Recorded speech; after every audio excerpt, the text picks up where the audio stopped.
उतनी हिस्सेदारी।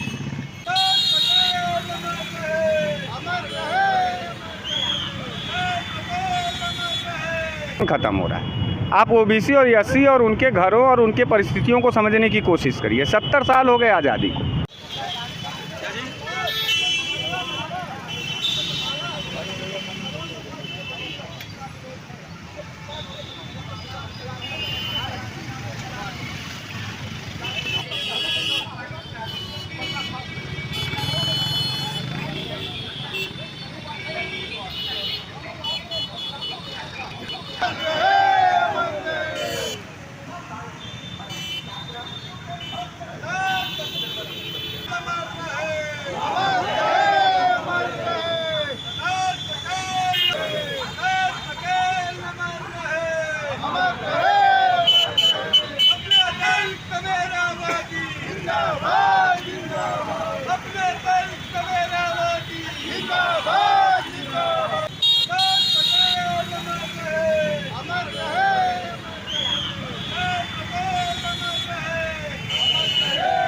देखिए, आज 6 जुलाई 2023 को अपना दल कमेरावादी के जो शीर्ष नेता हैं, राष्ट्रीय अध्यक्ष आदरणीय राजमाता कृष्णा पटेल जी और सिराथू विधायक डॉक्टर पल्लवी पटेल जी ने ये निर्धारित किया है कि अपना दल कमेरावादी जाति जनगणना के सवाल पर पूरे प्रदेश के अंदर आंदोलन पर जाएगी। कल प्रधानमंत्री नरेंद्र मोदी जी का बनारस में आगमन है। बहुसंख्यकों का यह बहुत पुराना डिमांड रहा है कि जाति के आधार पर गणना होना चाहिए, जिसकी जितनी हिस्सेदारी उतनी उसकी भागीदारी, यह तर्ज है।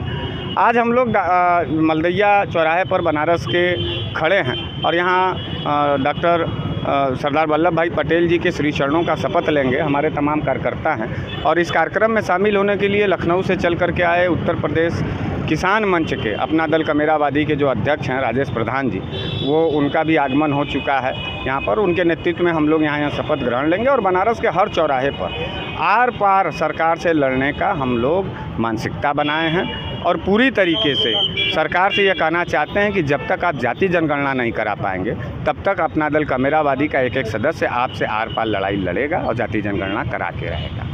नहीं, ये तो मान लीजिए जाति जनगणना की बात होगी, वो तो कह ही रहे हैं कि शुरू से हम विकास कर रहे हैं, ऐसे लोगों का हम शुरू से विकास कर रहे हैं। नहीं, देखिए, विकास करने का मामला नहीं है। प्राइवेटाइजेशन में रिजर्वेशन ख़त्म हो रहा है। आप ओबीसी और एससी और उनके घरों और उनके परिस्थितियों को समझने की कोशिश करिए। 70 साल हो गए आज़ादी को, लेकिन अभी तक पिछड़ों को और दलितों को और शोषितों को जो अभी तक उनका अधिकार नहीं मिला।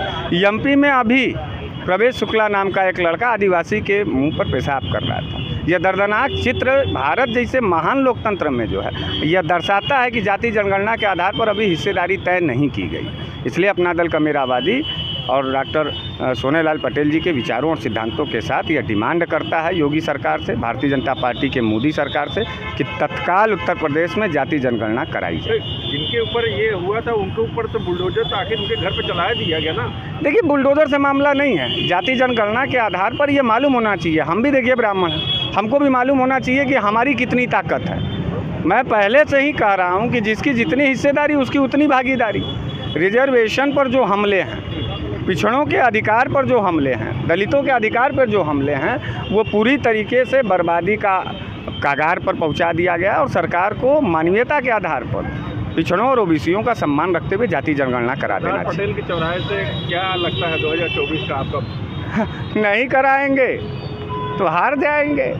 बहुसंख्यक 85% है और पूरे देश के अंदर आज मोदी सरकार ओबीसी कैडर से आते हैं और उन्हीं का हिस्सा नहीं दिला पाएंगे तो प्रधानमंत्री को प्रधानमंत्री रहने का कोई अधिकार नहीं है। मंच प्रदेश अध्यक्ष अपना दल कमेरावादी, क्या कहेंगे यहाँ सरदार पटेल के? इस देश में जाति जनगणना बहुत ज़रूरी है, क्योंकि यह जो मनुवाद सामाजिक न्याय के लिए जाति जनगणना बहुत ज़रूरी है। यह दो दुश्मन हैं सामाजिक न्याय के, एक है पूंजीवाद, एक है मनुवाद।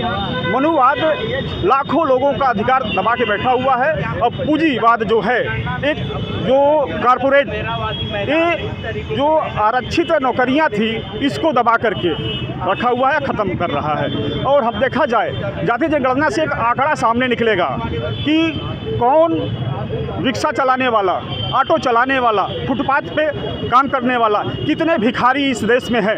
सबका जब आंकड़ा मिलेगा तब कहीं जाकर विकास हो पाएगा। बिना आंकड़ा के कैसा विकास और किसका विकास। यदि जो देखा जाए ओबीसी को देखा जाए, इनके नाम पे जो बजट आता है, जब ओबीसी का जाति जनगणना हुआ ही नहीं है, पूरे मतलब जातिवार जनगणना हुआ ही नहीं है, तो ये बजट जा कहाँ रहा है, इसका भी पर्दाफाश होगा। तो वो तो 9 साल प्रधानमंत्री मोदी 9 साल तो विकास का तो गिना ही रहे हैं। हाँ, तो विकास कर गिना रहे हैं, तो कहाँ मतलब गिना रहे। इस देश में जो मजदूर है, किसान है, तमाम जो जातियाँ हैं, जिनको कितना हक अधिकार मिल रहा है, ये कहाँ पे मतलब कि दिखाई नहीं दे रहा है।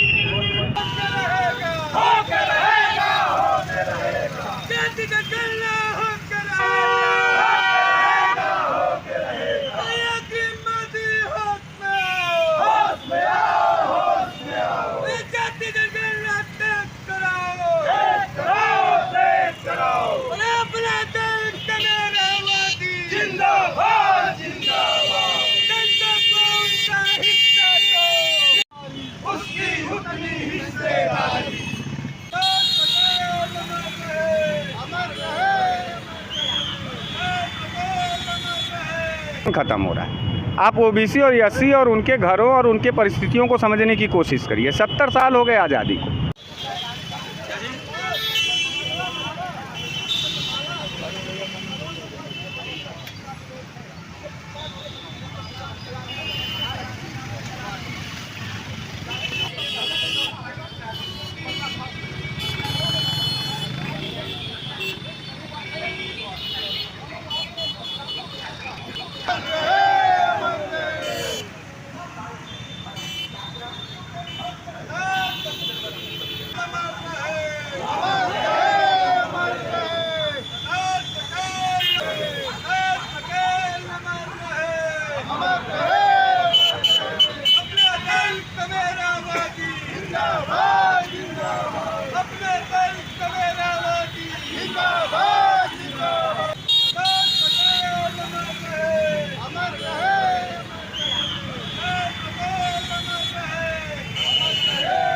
देखिए, आज 6 जुलाई 2023 को अपना दल कमेरावादी के जो शीर्ष नेता हैं, राष्ट्रीय अध्यक्ष आदरणीय राजमाता कृष्णा पटेल जी और सिराथू विधायक डॉक्टर पल्लवी पटेल जी ने ये निर्धारित किया है कि अपना दल कमेरावादी जाति जनगणना के सवाल पर पूरे प्रदेश के अंदर आंदोलन पर जाएगी। कल प्रधानमंत्री नरेंद्र मोदी जी का बनारस में आगमन है। बहुसंख्यकों का यह बहुत पुराना डिमांड रहा है कि जाति के आधार पर गणना होना चाहिए, जिसकी जितनी हिस्सेदारी उतनी उसकी भागीदारी, यह तर्ज है।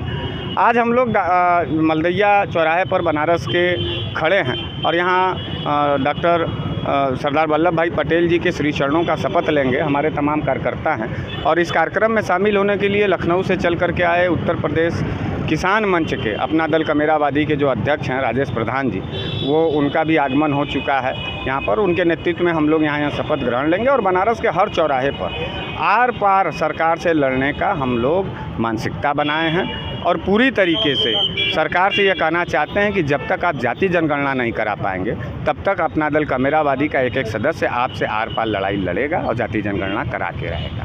नहीं, ये तो मान लीजिए जाति जनगणना की बात होगी, वो तो कह ही रहे हैं कि शुरू से हम विकास कर रहे हैं, ऐसे लोगों का हम शुरू से विकास कर रहे हैं। नहीं, देखिए, विकास करने का मामला नहीं है। प्राइवेटाइजेशन में रिजर्वेशन ख़त्म हो रहा है। आप ओबीसी और एससी और उनके घरों और उनके परिस्थितियों को समझने की कोशिश करिए। 70 साल हो गए आज़ादी को, लेकिन अभी तक पिछड़ों को और दलितों को और शोषितों को जो अभी तक उनका अधिकार नहीं मिला। एमपी में अभी प्रवेश शुक्ला नाम का एक लड़का आदिवासी के मुंह पर पेशाब कर रहा था। यह दर्दनाक चित्र भारत जैसे महान लोकतंत्र में जो है, यह दर्शाता है कि जाति जनगणना के आधार पर अभी हिस्सेदारी तय नहीं की गई।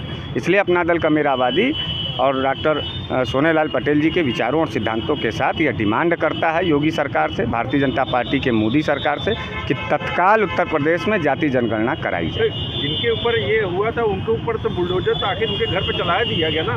देखिए, बुलडोजर से मामला नहीं है। जाति जनगणना के आधार पर यह मालूम होना चाहिए। हम भी देखिए ब्राह्मण हैं, हमको भी मालूम होना चाहिए कि हमारी कितनी ताकत है। मैं पहले से ही कह रहा हूँ कि जिसकी जितनी हिस्सेदारी उसकी उतनी भागीदारी। रिजर्वेशन पर जो हमले हैं, पिछड़ों के अधिकार पर जो हमले हैं, दलितों के अधिकार पर जो हमले हैं, वो पूरी तरीके से बर्बादी का कागार पर पहुंचा दिया गया और सरकार को मानवीयता के आधार पर पिछड़ों और ओबीसियों का सम्मान रखते हुए जाति जनगणना करा देना चाहिए। पटेल के चौराहे से क्या लगता है 2024 का आपका? नहीं कराएंगे तो हार जाएंगे। बहुसंख्यक 85% है। और पूरे देश के अंदर आज मोदी सरकार ओबीसी कैडर से आते हैं और उन्हीं का हिस्सा नहीं दिला पाएंगे तो प्रधानमंत्री को प्रधानमंत्री रहने का कोई अधिकार नहीं है।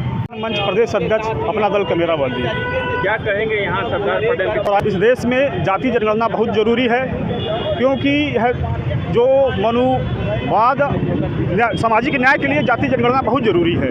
यह दो दुश्मन हैं सामाजिक न्याय के, एक है पूंजीवाद, एक है मनुवाद। मनुवाद लाखों लोगों का अधिकार दबा के बैठा हुआ है, और पूंजीवाद जो है एक जो कारपोरेट ये जो आरक्षित नौकरियां थी इसको दबा करके रखा हुआ है, ख़त्म कर रहा है। और हम देखा जाए जाति जनगणना से एक आंकड़ा सामने निकलेगा कि कौन रिक्शा चलाने वाला, ऑटो चलाने वाला, फुटपाथ पे काम करने वाला, कितने भिखारी इस देश में है।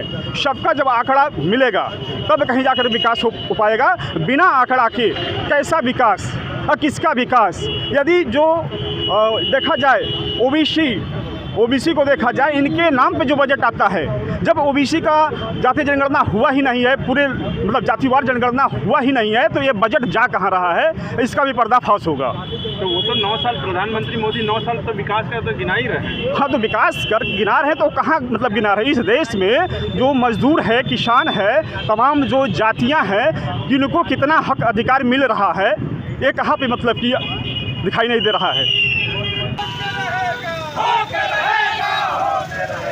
जाति जनगणना